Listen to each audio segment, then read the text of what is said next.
अस्सलाम वालेकुम स्टूडेंट्स, उम्मीद है कि आप बिल्कुल ठीक होंगे। Today we are going to learn about future continuous tense. हम देखेंगे कि फ्यूचर कॉन्टिन्यूअस टेंस जो है वो क्या होता है। फ्यूचर जो है इस वर्ड से ही पता चल रहा है, ये हमें किसी चीज़ के बारे में बताएगा जो कि अभी नहीं हुई बल्कि वो अभी होनी है इन फ्यूचर, यानी हमारे मुस्तकबिल में, आने वाले ज़माने में।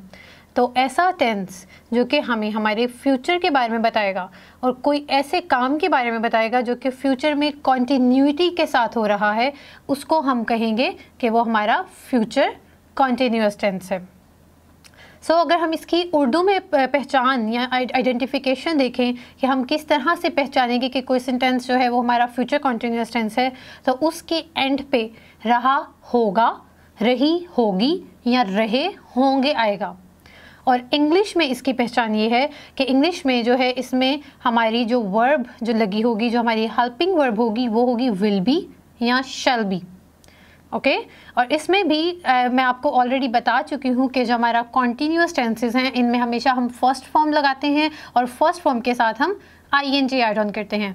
तो क्योंकि ये भी हमारा एक कॉन्टीन्यूअस टेंस है, इसमें भी हम हमेशा अपनी वर्ब की फर्स्ट फॉर्म के साथ ing जो है ऐड कर देंगे। अगर हम इसके सेंटेंस के स्ट्रक्चर के बारे में बात करें तो हमेशा इसमें सब्जेक्ट जो है वो पहले आएगा, उसके बाद विल बी या शैल बी आएगा और उसके बाद हमारी वर्ब की फर्स्ट फॉर्म के साथ ing और लास्ट में हमारा ऑब्जेक्ट आएगा। अब जो हमारा विल बी और शैल बी है, जो कि हमारी हेल्पिंग वर्ब्स हैं, ये किस केस में, कौन से सब्जेक्ट के केस में कौन सी हेल्पिंग वर्ब इस्तेमाल करनी है, मैं आपको ये बताती हूँ। विल बी जो है वो हमेशा ही, शी, इट, यू और दे के साथ इस्तेमाल होगा और शैल बी जो है वो आई और वी के साथ इस्तेमाल होगा।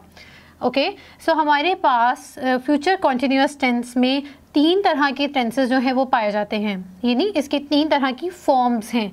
अगर तो कोई सेंटेंस जो है वो सिंपल है, उसमें पॉजिटिव बात की जा रही है, तो वो हमारे अफर्मेटिव सेंटेंसेस हैं।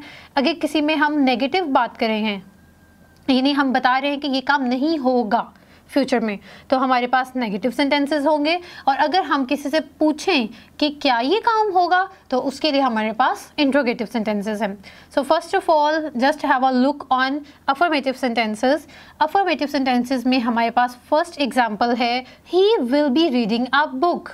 वो किताब पढ़ रहा होगा। ठीक है, ही जो है वो हमारा सब्जेक्ट है क्योंकि ये काम कर रहा है। विल भी जो है वो हमारा हेल्पिंग वर्ब है।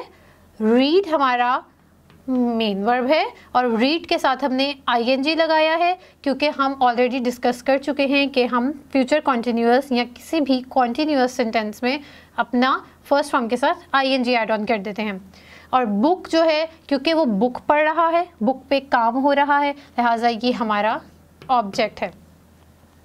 अगर हम इसको उर्दू में देखें तो हमने कहा कि वो किताब पढ़ रहा होगा, यानी ये उर्दू में हमारी जो आइडेंटिफिकेशन थी ये उसको पूरा कर रहा है। We shall be playing cricket tomorrow. हम क्रिकेट खेल रहे होंगे और टुमारो का मतलब आने वाला, कल। ठीक है, जो आने वाला दिन है उसको हम टुमारो कहते हैं। तो कल हम क्रिकेट खेल रहे होंगे। यहाँ पर क्योंकि हमारा जो सब्जेक्ट था वो वी था, तो लिहाजा हमने शैल बी जो है शैल बी को हमने एज अ हेल्पिंग वर्ब इस्तेमाल किया है। We shall be playing cricket tomorrow. In next sentence we have a negative sentence, जिसमें हमारे पास हमने बताना है कि काम नहीं हो रहा होगा। हम किसी चीज़ को निगेट कर रहे हैं कि ये ऐसा नहीं हो रहा होगा। First of all we have we will not be reading a book. हम किताब नहीं पढ़ रहे होंगे। ओके हमने अपने सेंटेंस जो है उसके स्ट्रक्चर को फॉलो किया, लेकिन इसमें आपने क्या देखा कि हमने हमारी जो हेल्पिंग वर्ब थी उसके बाद नॉट का वर्ड ऐड ऑन कर दिया। तो हमारे जो नेगेटिव सेंटेंसेस होंगे उनमें हमेशा हम फ्यूचर कॉन्टिन्यूअस टेंस में अपना जो विल है उसके बाद हम नॉट लगाएंगे और जो बी है वो उसके बाद आ जाएगा। तो ये क्या बन जाएगा, विल नॉट बी। किसी भी तरह का सेंटेंस होगा, विल और बी के दरमियान में हम नॉट लगा देंगे अगर वो फ्यूचर कॉन्टिन्यूअस सेंटेंस का नेगेटिव सेंटेंस है। Next we have we shall not be playing cricket tomorrow. हम कल क्रिकेट नहीं खेल रहे होंगे। हमने देखा कि क्योंकि वी जो था हमारा सब्जेक्ट था, हमने शैल बी का इस्तेमाल किया, लेकिन क्योंकि ये एक नेगेटिव सेंटेंस था हमने शैल बी के दरमियान में नॉट को लगा दिया। सो क्या सेंटेंस बना, we shall not be playing cricket tomorrow. इसके बाद हमारे पास हैं इंट्रोगेटिव सेंटेंसेस, जिनमें हम किसी से क्वेश्चन करते हैं, कोई सवाल करते हैं। सो इनके एंड में हमेशा हम क्वेश्चन मार्क लगाते हैं, और इसमें हम क्या करते हैं, हमारा जो हम हेल्पिंग वर्ब है उसको हम सेंटेंस के स्टार्ट में ले आते हैं, और उसके बाद हमेशा हमारा सब्जेक्ट आएगा, और बी जो है वो सब्जेक्ट जो है वो विल और बी के दरमियान में आ जाएगा। ओके, हमारा जो सब्जेक्ट है वो हमेशा हमारे मेन वर्ब में दो वर्ड से विल और बी, उनके दरमियान में हमारा सब्जेक्ट आ जाएगा। So will he be reading a book, ठीक है, क्या वो किताब पढ़ रहा होगा।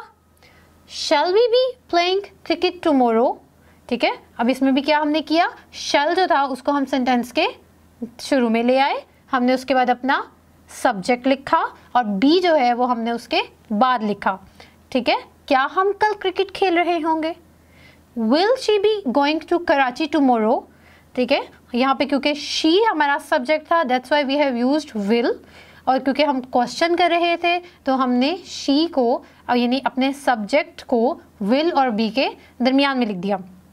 सो will she be going to Karachi tomorrow, क्या वो कल कराची जा रही होगी, ठीक है। टुमारो का मतलब आने वाला दिन, जो दिन अभी नहीं आया, जो अभी आना है, नेक्स्ट डे जो है। सो हमने देखा कि जो हमारा फ्यूचर कॉन्टिन्यूअस टेंस है इसकी 3 तरह की फॉर्म्स हैं। अगर वो सिंपल फॉर्म होगी तो हम उसमें हमारा जो हेल्पिंग वर्ब है वो विल बी या शैल बी इस्तेमाल करेंगे, अपनी वर्ब की फर्स्ट फॉर्म के साथ आईएनजी लगाएंगे, और उसके बाद हमारी जो एक्स्ट्रा इन्फॉर्मेशन है या जो हमारा ऑब्जेक्ट है उसके बारे में बात करेंगे। अगर वो नेगेटिव सेंटेंस है तो हम अपने विल बी या शैल बी के दरमियान में नॉट लगा देंगे, और अगर वो हमारा क्वेश्चन सेंटेंस है यानी कि इंट्रोगेटिव सेंटेंस है तो हमेशा विल बी या शैल बी के दरमियान में हम अपना सब्जेक्ट ले आएंगे, और विल और शैल जो है वो सेंटेंस के स्टार्ट में आ जाएंगे। So I hope you guys are clear about this topic. अब आप समझ चुके हैं कि हमने फ्यूचर सेंटेंस जो है वो किस तरह से बनाना है, फ्यूचर कॉन्टिन्यूअस सेंटेंसेस जो हैं वो हम किस तरह से बना सकते हैं। Thank you so much. अल्लाह हाफिज़।